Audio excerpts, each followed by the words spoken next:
Good evening and welcome to our 1-year anniversary here at Eve Prosper Market Show. I'm your host, Lockefox, and thanks to everyone who's tuned in live on Twitch and YouTube. Let's go ahead and get straight into the show. First, we're going to start where we always do, looking at the Peaceful G to Undock. Go over some quick show news. As I said before, this is the 1-year anniversary of the Eve Prosper Market Show.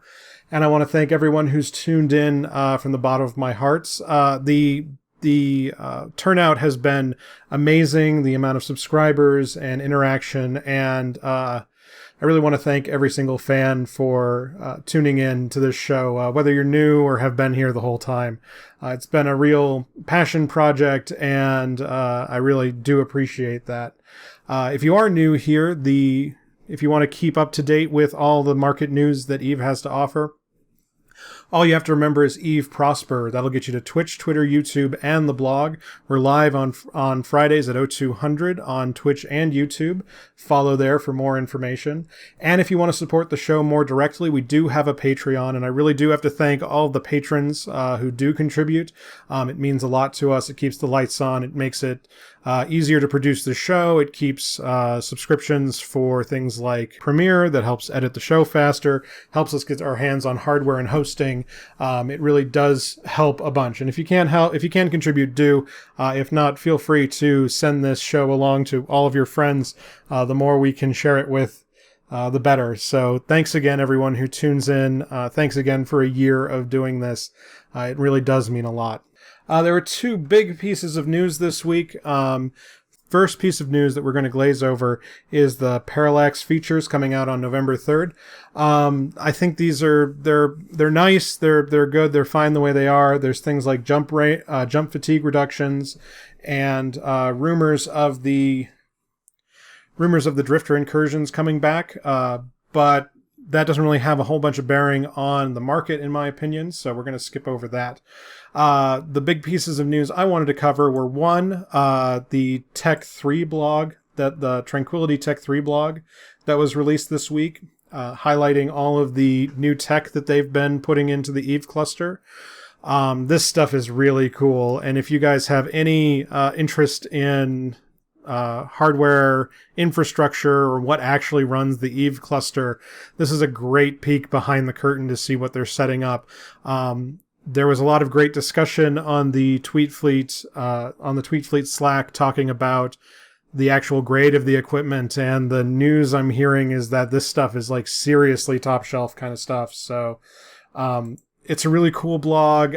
It's great. Great hardware porn. Go check it out if you guys get a chance.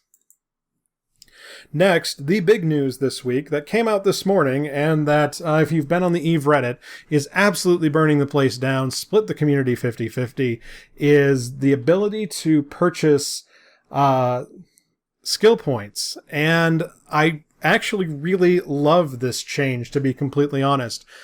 So in a nutshell, what you can do is that if you have more than 5 million skill points, you can cash them out in 500k blocks and sell those as extraneous skill points on the market. Then if you need skill points, you can go to the market, buy one of these skill packets, inject it, and depending on how many skill points you already have, receive some percentage of that 500k total. So I thought this was a really excellent idea. I really, really like this idea. There are some details up in the air that I think are important to highlight. First, that there should be some important account security kind of stuff that I'm worried about. If your account got compromised, what's going to stop a hacker from basically putting your brain in a blender and sending it out to the four winds? So that's my number one concern at the moment. There's also concerns about there's actual specifics about how many skill points you get at which grades. I'd kind of like to see the curve extend out to 100 million. I'd like to see the percentages drop off a little slower than they do.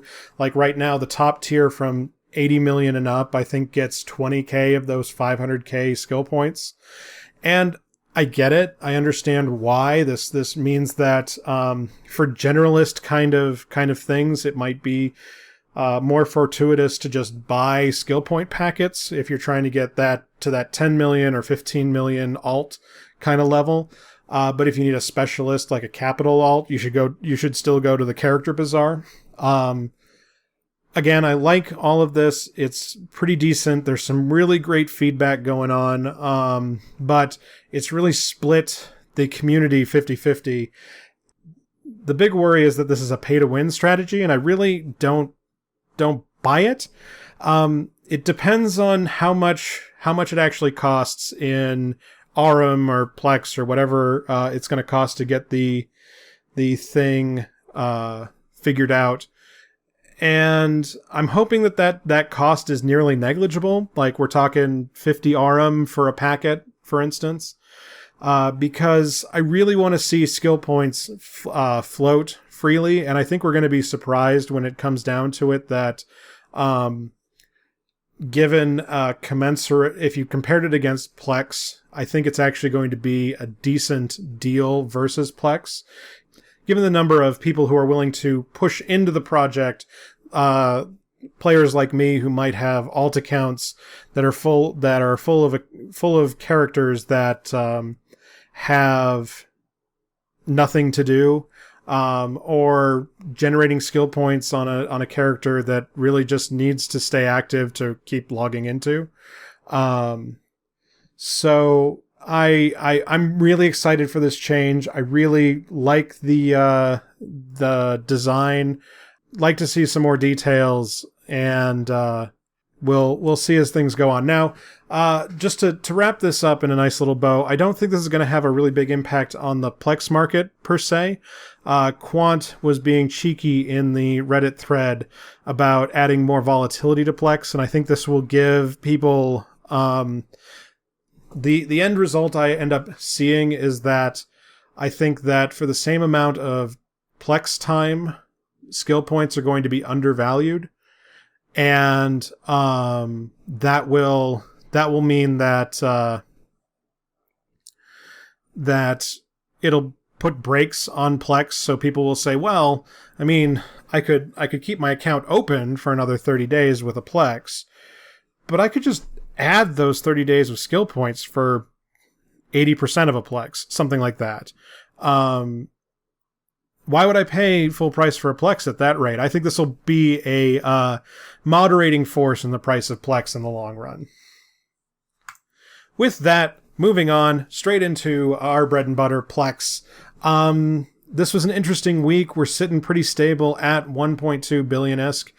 There was a sale a few weeks back. We saw the prices dip, and they've returned back to the 1.2 range. Again, I don't expect a ton of action here. I kind of expect things to stay quiet into Eve Vegas.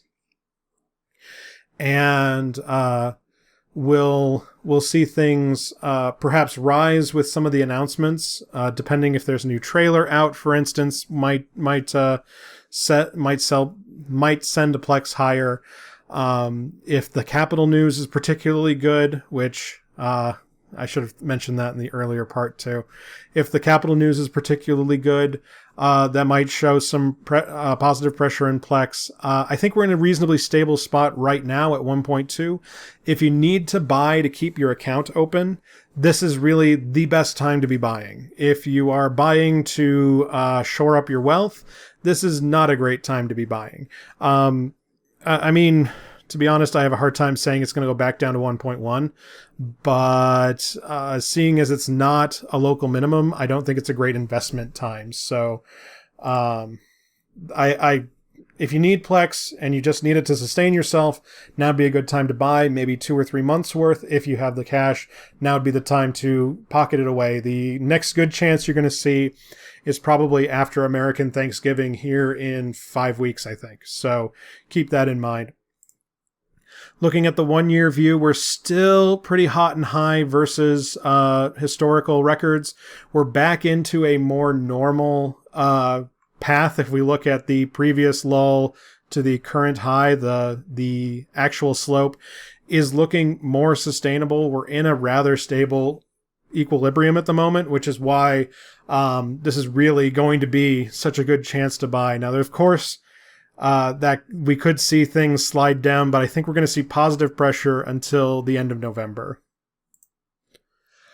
And then if we look at the RMT tokens, we see that things have again stayed pretty stable. We saw a huge buyout, looks like, in the body resculpt certificates, but I don't think this is actually real. The volumes on resculpt certificates are pretty paltry. The interesting thing, though, is I don't know if this is coming through on the stream, but the multiple pilot training certificate buy orders are at parity with the Plex price, which is extremely strange.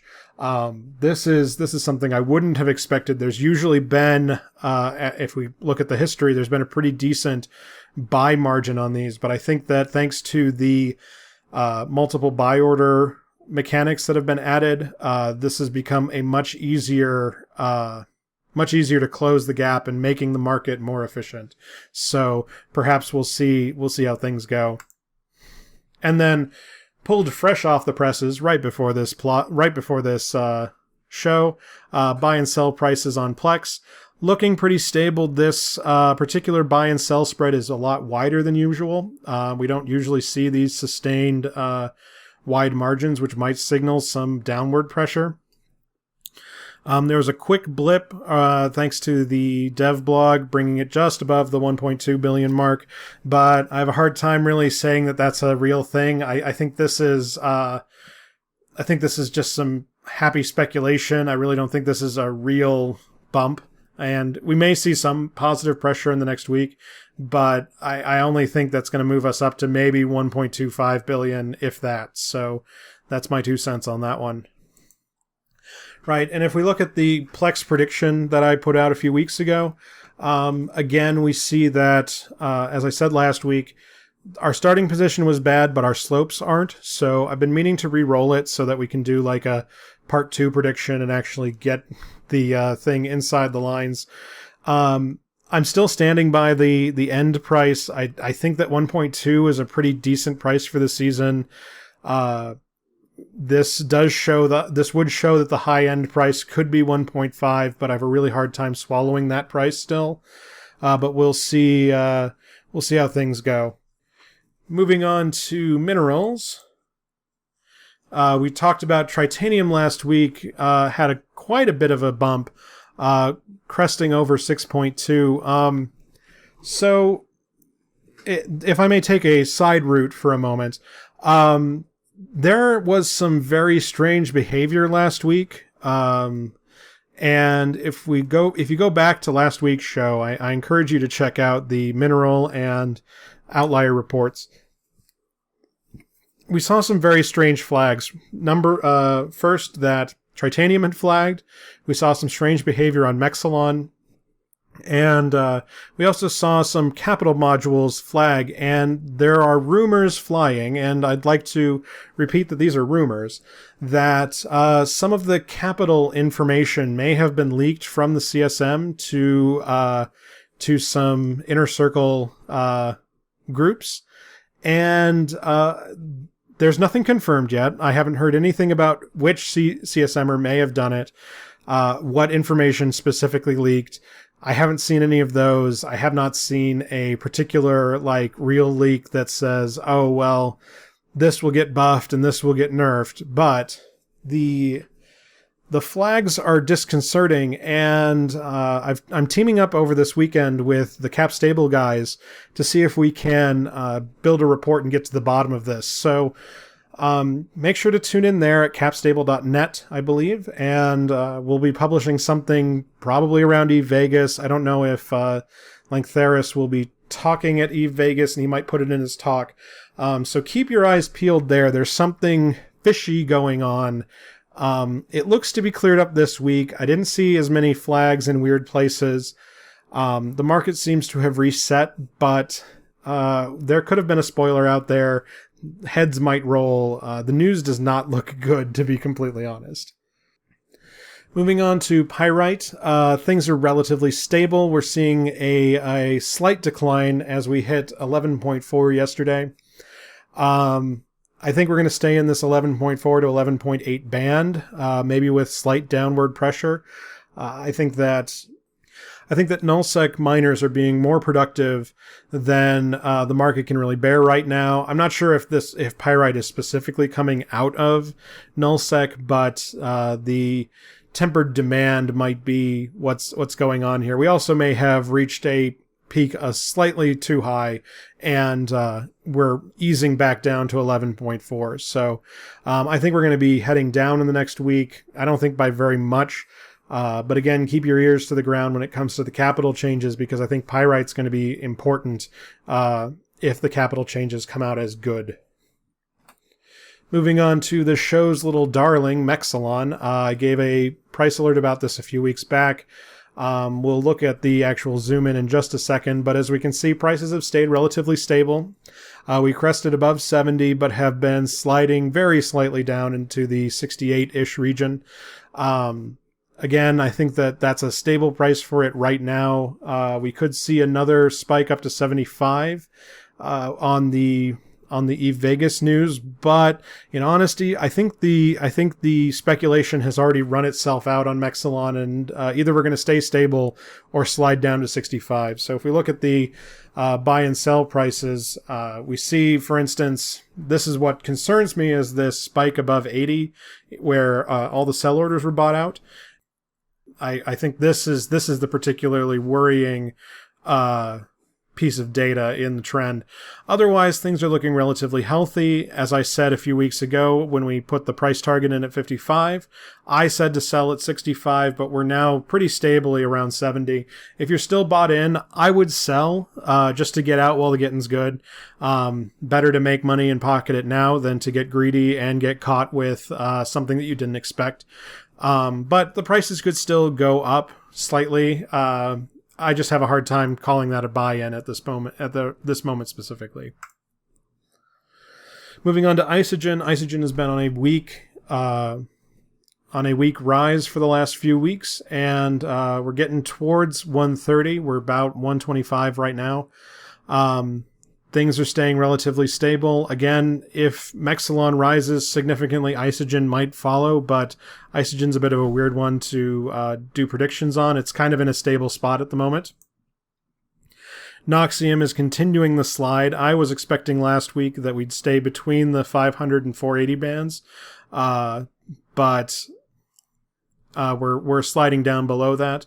It looks like we may have leveled out, but again, it's hard to really tell in the position it is right this second to tell you if it's really going up or going down.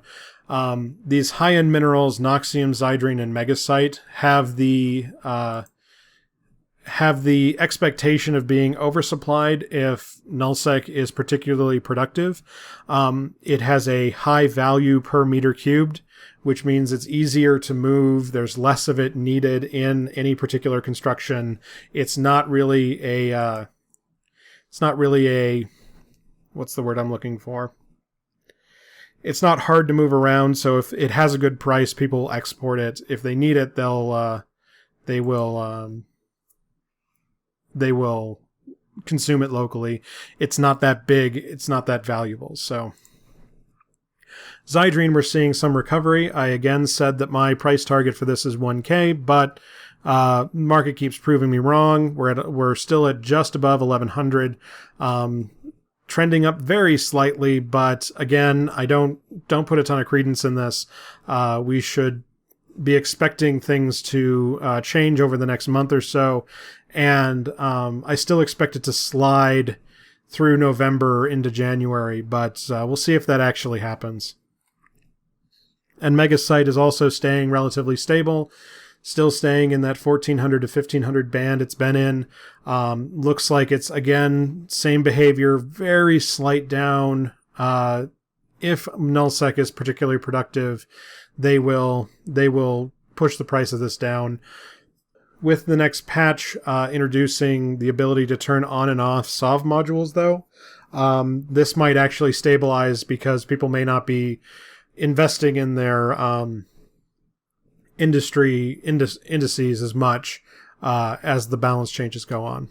And then last, we see Morphite, which finally is getting back into my expectation. We've been at 12.5K for several weeks now, and we're starting to fall down to 11.5. We're seeing a lot of weakness in the Tech 2 markets. Volumes are down, prices are flat. Margins, I'm going to assume, are not doing great at the moment. But Morphite is falling, so if you guys need to stock up, now would be a decent spot. I still think I'd be holding out for an 11K price, but 11.5 I think is a perfectly decent price to stockpile at. And then last, to look at the market prices over the last few weeks, the actual buy and sell spreads. We're seeing that downward pressure in Megasite. We're seeing the upward pressure in Mech Salon. We're seeing the downward pressure in Morphite, which is more pronounced, but I think that's more of a scale thing, so don't read too much into that one. Moving on to fuel. Fuel markets again have been quiet. Again, fuel is making me scratch my head. Caldari isotopes continue to stay way higher than they have any right to be. We saw up until the Aegis release, all of the isotopes were staying in that 700s, 750 band, all staying relatively stable with each other. But then Caldari's been on a tear, and with a price that high, you can run a dual reaction tower on a Caldari tower, but at these kind of prices, I don't understand why. I still think that Caldari isotopes are grossly overvalued, and I don't have a great explanation for as high as the price is. If you can go mine it and sell it, absolutely, go make hay while the sun shines. But I don't think that this price is real. I have a really hard time really saying that 850 and higher isotopes are really a price that they should be at. Otherwise, every other isotope is staying really solidly around that 700 price. And I guess you could start playing games where if it goes below 700, it's a buy, and you sell above 700. But that's, I think that's trying to catch a falling knife, and you're going to get burned as you do that. So just keep an eye out on that.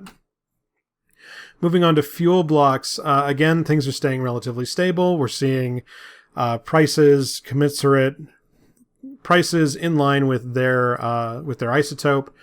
But as we'll see in a few slides, I'm going to put a price alert out on blocks that we should be seeing some significant rises in price. Not significant, not as in like 10%, make a bunch of money kind of significant, statistically significant.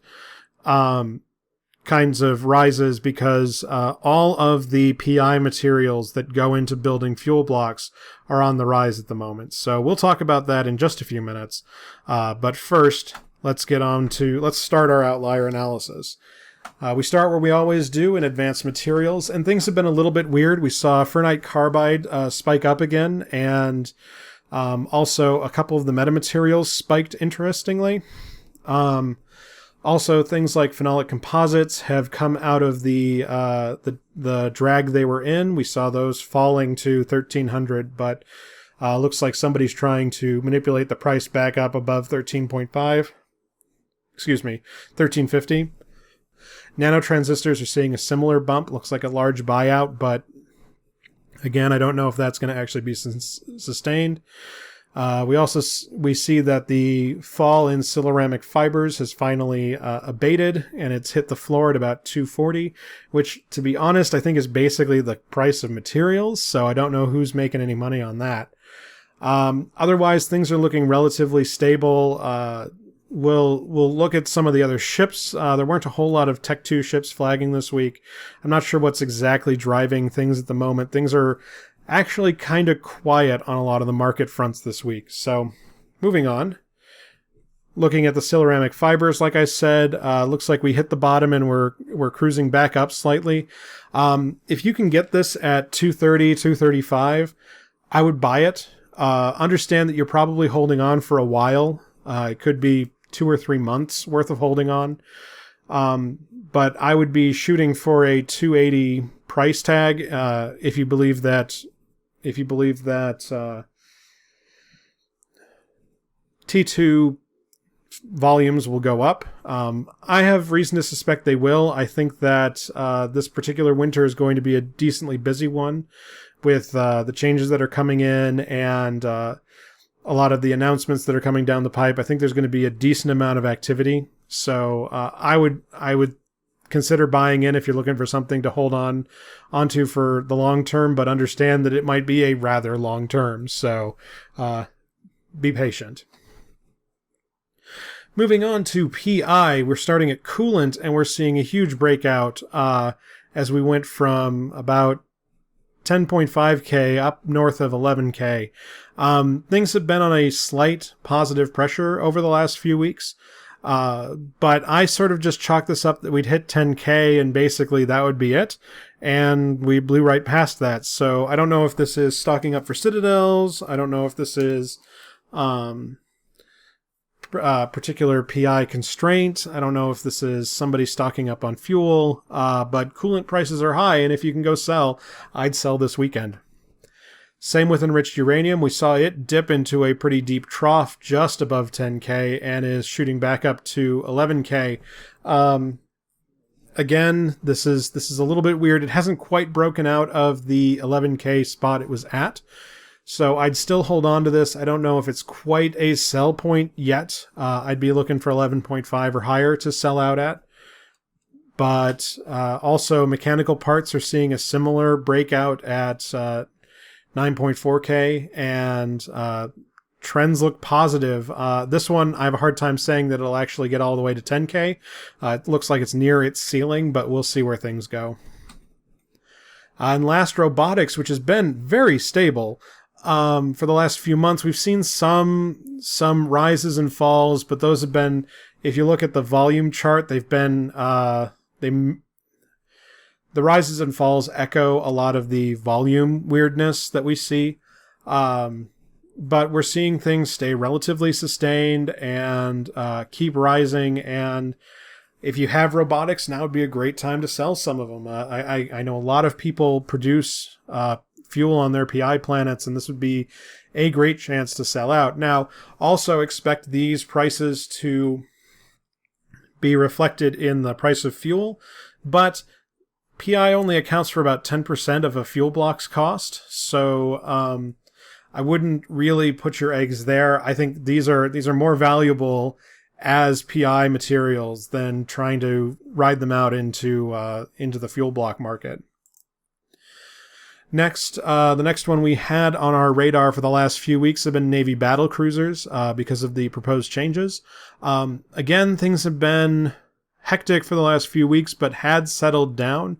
I was expecting more positive pressure in the Drake Navy issue, also in the Brutix Navy issue, which went down, so bad call on my part. But the Harbinger just keeps climbing. We see it crossing that 200 million mark, and still looks like it could have some legs on it. So if you can get your hands on some of the faction warfare loyalty points, Harbinger Navy issues might be a decent place to sell out with.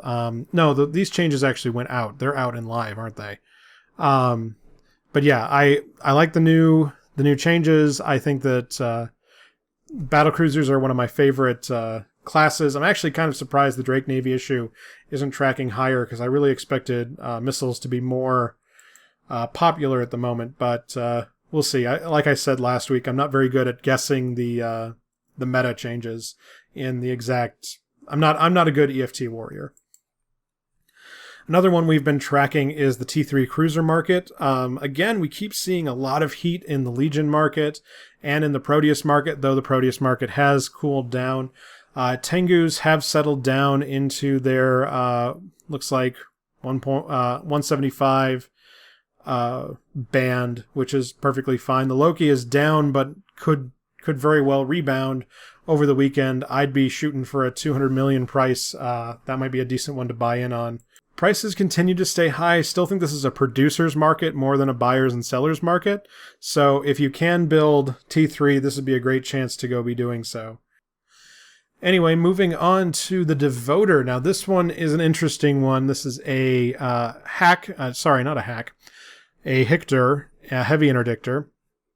And we're seeing the I've said this before on the show. I'm going to say it again. We see some really strong swings when things like heavy interdictors, Black Ops, Marauders, command ships, when they get out of line, when they start looking more profitable, producers tend to destroy this market. So what we saw looked like a buyout where somebody bought out a whole bunch of the market, and then producers came in and crashed the prices, and now we're rising again. I expect that this will crash down again. If you can get Devote's sub 200 million, that'd be a decent buy for people. I wouldn't suggest this as a great place to speculate. If you're looking for a place to buy and sell and make a few bucks on the side, the buy and sell margins might be wide enough to do that, but the volume in heavy interdictors is really low. So I have a hard time really saying this is a great moneymaker. But if you need Devote's, if it's part of your if it's part of your meta, this would be a great chance to buy in. Look for a sub 200 million price tag,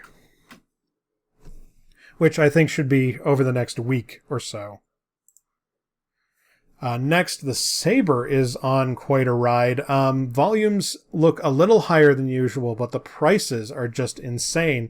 I don't know if this is in response to the expectation on the new Tech 2 destroyers that are coming out, even though most everyone expects those to be the second tier of destroyer, not the first tier. Prices are extremely high. If you can produce them, I would go produce a whole mess of them and see if you can get in and get them sold as fast as you can. So I don't think this is a buyer's market, but if it's climbing this fast, I'd be watching for a crash, because we could see things pop pretty hard once this action ends. Moving on to the Coveter was another interesting one this week.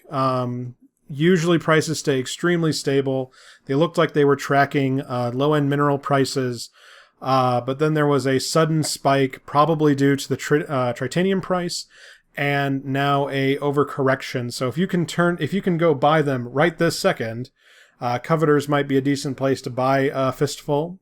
Once they recover to the 32 million mark, though, I think the action's over. So another one that was interesting, the Thorax, a personal favorite ship of mine, had seen relatively stable volumes, relatively stable prices, and then a sudden spike in purchasing. I don't know if this was an event.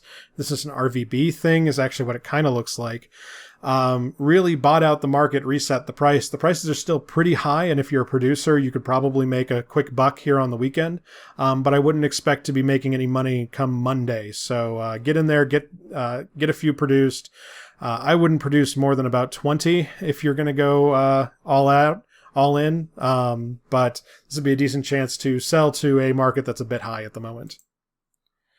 Another interesting one that looks like a weird buyout is the Slasher. Looks like there's some really strange buy and sell order shenanigans going on at the moment.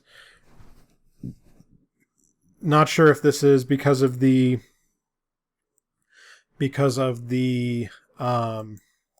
words.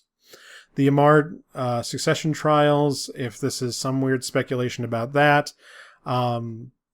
Again, volumes are only slightly up, so I don't know what's really driving the prices here. And then another weird one, again, volumes are pretty low on this one. Talokan mechanical gears. Not really sure what these go into. I think they're Cosmos items, but I could be wrong. The prices on this have been extremely unstable, even though the volumes have been pretty low. I don't know who's playing what game with this. This looks like just some weird speculator versus speculator noise. I don't think there's any particular item it's going into, so this is a interesting pattern, to say the least. I usually ignore these particularly noisy patterns because they're signals of a very low volume market, that a lot of orders one day might be going to buy orders and the next day going to sell orders. So you see a lot of this volatility that isn't really real. So, but that's my 2 cents on that. And to close out the show, we get into our prediction review, and we're going to keep this pretty short. We're going to start with the gecko, which we've been tracking for the last few weeks. I had been tracking for a price of 80 million if you wanted to speculate, but it looks like it bottomed out at 90 million and is tracking back up again. If you didn't stock up, I would hold off buying any more. I don't like buying geckos at 100 million and up. I think that that's a little bit too much for the privilege of using geckos. This might be some anticipation, though, ahead of the capital changes. So if you stockpiled geckos, if you went against my advice in the last few weeks of show and you stockpiled geckos, I would be watching the Eve Vegas and market news very closely, looking to see if geckos might pop up to the 110 mark during next weekend, not this upcoming weekend, but the following. There might be a chance to jump on a quick bubble that should pop quickly once things get figured out. But this is interesting to see it going up again. I wouldn't read too much into it. I would wait for the Eve Vegas talks to come out, but keep an eye on it. And another one we were tracking last week, is the Siege module. We saw that spike up in price all of a sudden out of the blue, and this is particularly suspicious. It was right around the Eve NT events, the Eve Europe tour, and we're back down to a price that's closer to the actual mineral price. So again, I'll have more news about this out in the upcoming weeks. I think this is rather damning that there's something pesky going on. So I don't think this is a great buy or sell moment. You could buy in, but again, the volumes on this item are just so low. It's hard to really tell a whole audience of 1,000 subscribers that, yeah, go buy this because only 14 sell a day. And with that's where we're going to conclude the show. Again, I've been your host, Lockefox, and thanks for tuning in to this 1-year show of the Eve Prosper Market Show. If you want to follow the show, all you have to remember is Eve Prosper. That will get you to Twitch, Twitter, YouTube, and the blog. We're live on Twitch and YouTube on Friday at 0200. And if you want to support the show directly, please consider stopping by our Patreon. It really does help a whole lot. A little bit goes a long way there. Thanks to everyone who tuned in live on the streams, even the spammers. And we will see you all. Actually, no, we won't see you next week because I will be at Eve Vegas. If you guys want to see me, feel free to stop by. I don't know about a meetup or anything. Stay tuned to the Twitter if you want to get in touch and meet up. That's probably where I'll be putting updates of my location. So follow me on Eve, at Eve Prosper or at HLib Industry. Thank you, everyone who tuned in again. I've been your host, Lockefox, and we will see you on the next show.